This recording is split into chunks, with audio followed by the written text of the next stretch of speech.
ವಿಧಾನಸೌಧದ ಒಳಗಡೆ ಕೆಲವು ದೇಶದ್ರೋಹಿಗಳು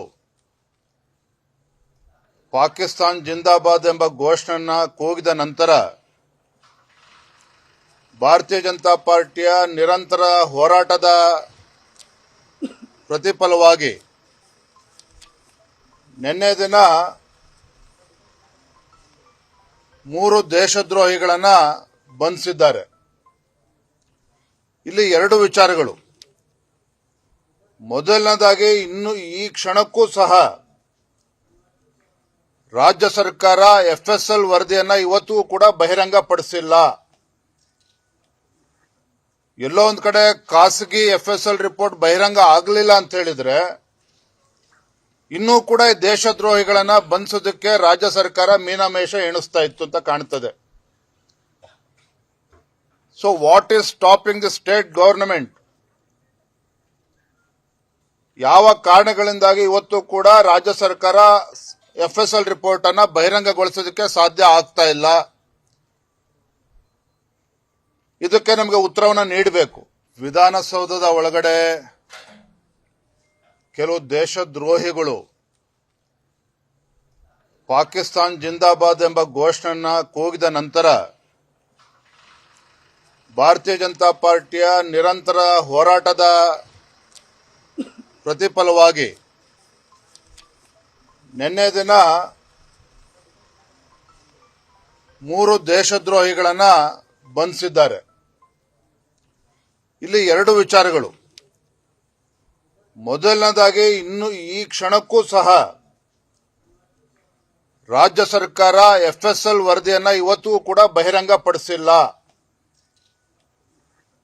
ಎಲ್ಲೋ ಒಂದು ಕಡೆ ಖಾಸಗಿ ಎಫ್ಎಸ್ಎಲ್ ರಿಪೋರ್ಟ್ ಬಹಿರಂಗ ಆಗಲಿಲ್ಲ ಅಂತ ಹೇಳಿದ್ರೆ ಇನ್ನೂ ಕೂಡ ದೇಶದ್ರೋಹಿಗಳನ್ನ ಬಂಧಿಸೋದಕ್ಕೆ ರಾಜ್ಯ ಸರ್ಕಾರ ಮೀನಾಮೇಷ ಎಣಿಸ್ತಾ ಇತ್ತು ಅಂತ ಕಾಣ್ತದೆ.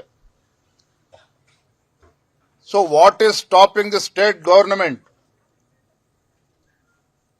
ಯಾವ ಕಾರಣಗಳಿಂದಾಗಿ ಇವತ್ತು ಕೂಡ ರಾಜ್ಯ ಸರ್ಕಾರ ಎಫ್ಎಸ್ಎಲ್ ರಿಪೋರ್ಟ್ ಅನ್ನ ಬಹಿರಂಗಗೊಳಿಸೋದಕ್ಕೆ ಸಾಧ್ಯ ಆಗ್ತಾ ಇಲ್ಲ? ಇದಕ್ಕೆ ನಮಗೆ ಉತ್ತರವನ್ನು ನೀಡಬೇಕು. ವಿಧಾನಸೌಧದ ಒಳಗಡೆ ಕೆಲವು ದೇಶದ್ರೋಹಿಗಳು ಪಾಕಿಸ್ತಾನ್ ಜಿಂದಾಬಾದ್ ಎಂಬ ಘೋಷಣೆಯನ್ನ ಕೂಗಿದ ನಂತರ ಭಾರತೀಯ ಜನತಾ ಪಾರ್ಟಿಯ ನಿರಂತರ ಹೋರಾಟದ ಪ್ರತಿಫಲವಾಗಿ ನಿನ್ನೆ ದಿನ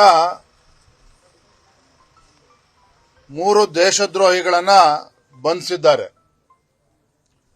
ಇಲ್ಲಿ 2 ವಿಚಾರಗಳು. ಮೊದಲನೇದಾಗಿ ಇನ್ನು ಈ ಕ್ಷಣಕ್ಕೂ ಸಹ ರಾಜ್ಯ ಸರ್ಕಾರ ಎಫ್ಎಸ್ಎಲ್ ವರದಿಯನ್ನ ಇವತ್ತಿಗೂ ಕೂಡ ಬಹಿರಂಗಪಡಿಸಿಲ್ಲ.